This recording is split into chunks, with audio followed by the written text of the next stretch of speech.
ماہانہ 20 لاکھ روپے تک کی تنخواہ پر نئی تعیناتی کی راہ ہموار۔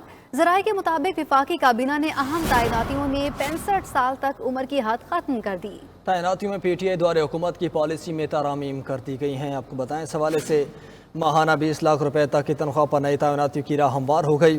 ذرائع کے مطابق وفاقی کابینہ نے اہم تعیناتیوں میں 65 سال تک عمر کی حد ختم کر دی۔ تعیناتیوں میں پی ٹی آئی دوارے حکومت کی پالیسی میں ترامیم کر دی گئی ہیں۔ تعیناتیوں میں پی ٹی آئی دوارے حکومت کی پالیسی میں ترامیم کے لیے وفاقی کابینہ سے سرکولیشن کے ذریعے سمرے کی منظوری لی گئی ہے۔ تفصیلات بتائیں گے نمائندہ خصوصی اسلام آباد جاوید حسین ہمارے ساتھ موجود ہیں۔ جاوید بتائے گا کیا ترامیم کی گئی؟ جی دیکھیں، ذرائع نے بتایا کہ وفاقی کابینہ نے اہم تعیناتیوں میں جو ہے وہ 65 سال تک کی عمر کی حد ختم کر دی ہے اور ماہانہ جو 20 لاکھ روپے تک کی تنخواہ پر نئی تعیناتیوں کی جو راہ ہے وہ ہموار ہو گئی ہے اس فیصلے کے بعد۔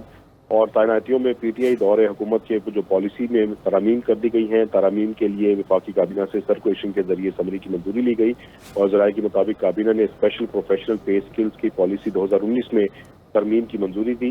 تعیناتیوں کے لیے 65 سال تک کی عمر کی شرط ختم کر دی گئی ہے۔ حکومتی ذرائع کہتے ہیں کہ اسپیشل پروفیشنل پے سکلز کے تحت تعیناتیوں کے لیے عمر کی بالائی حد نہیں ہوگی اور اب 65 سال کے بعد تعیناتی اور موجودہ تعیناتی میں 65 سال کے بعد توسیع ہو سکے گی، جبکہ اسی طرح سے وزیر خزانہ جو ہے وہ محمد اورنگزیب کی سربراہی میں قائم کمیٹی نے ترامیم کی تجویز کی تھی اور وزیر اعظم شہباز شریف نے وزیر خزانہ کی سربراہی میں کمیٹی قائم کی تھی۔ اور حکومتی ذرائع بتا رہے ہیں کہ ملک میں نئے ٹیلنٹ کے فروغ کے لیے 2019 کی پالیسی میں ترامیم ہوئی تھی، اس حوالے سے ترامیم کی گئی ہے۔ ٹھیک ہے جاوید حسین، آپ کا بہت شکریہ۔